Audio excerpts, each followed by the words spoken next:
Welcome to my class. In Microsoft Excel program, there are number of financial functions given to us. Here a list of all the financial function is given to you.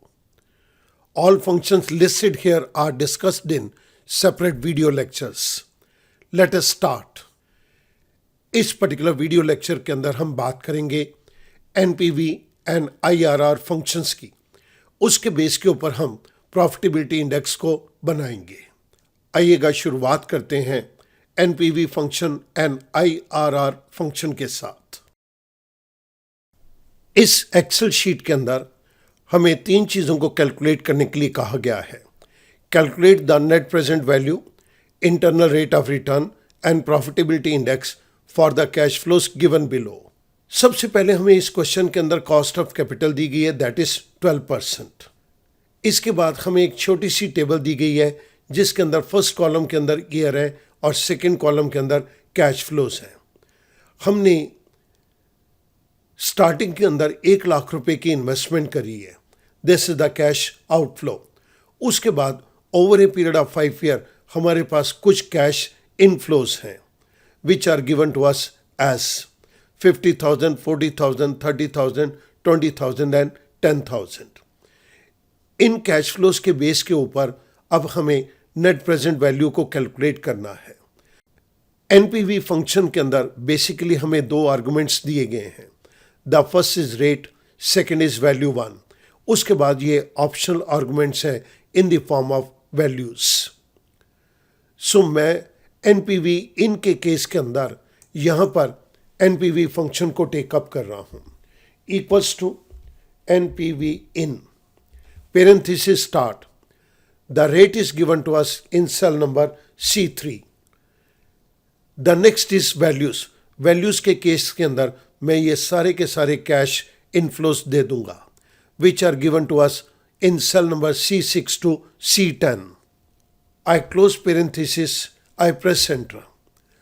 मेरे पास यहाँ पर एक value आ गई 1,16,268 rupees 65 पैसा. इस जगह के ऊपर अब मुझे एनपीवी आउट लेना है which is the cash outflow. So I write here equals to this outflow which is given to us in cell number C5. Student ध्यान देंगे, ये एनपीवी आउट ये हमारा कैश आउटफ्लो है and this is already given in negative symbol. जब मैं NPV को निकालूंगा तो मैं इस नेगेटिव सिंबल को पॉजिटिव सिंबल के अंदर कन्वर्ट कर दूंगा so that we get the net present value. Equals to F7 minus, इस माइनस की जगह मैं अब प्लस करूंगा, F8. I press enter. मेरे पास नेट प्रेजेंट वैल्यू आ गई 16,268 रुपीज़ 65 पैसा. इसके बाद मैं अब मूव करूंगा IRR फंक्शन के ऊपर, that is internal rate of return.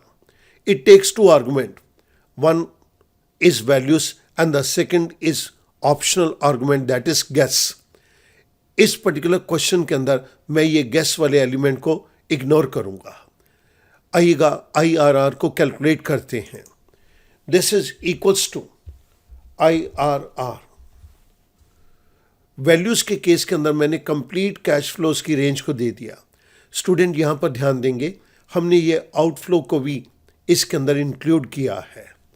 I close parenthesis, I press enter. मेरे पास इंटरनल रेट ऑफ रिटर्न 20% आ गया.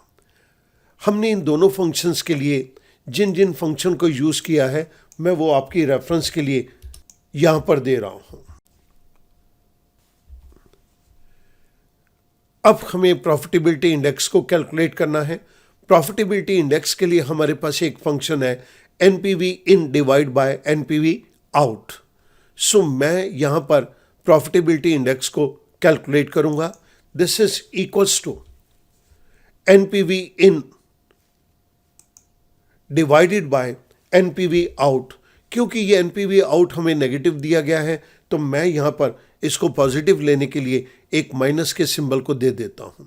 I click over NPV out amount. I press enter. मेरे पास प्रॉफिटेबिलिटी इंडेक्स 1.16 आ गया। इसके लिए हमने जिस फॉर्मूले को यूज़ किया है वो मैं आपकी रेफरेंस के लिए नीचे दे रहा हूँ। स्टूडेंट, इस पर्टिकुलर क्वेश्चन के अंदर हमने नेट प्रेजेंट वैल्यू को कैलकुलेट किया, इसके बाद हमने इंटरनल रेट ऑफ रिटर्न को कैलकुलेट किया, लेकिन हमने गेस वाले एलिमेंट को यहाँ पर इग्नोर किया है और नेट पीवी इन और नेट पीवी आउट के बेसिस के ऊपर हमने प्रॉफिटेबिलिटी इंडेक्स को जनरेट कर दिया। यहाँ पर ये हमारा क्वेश्चन कंप्लीट हो जाता है। I hope that this particular question will become very simple to you now. Thank you very much.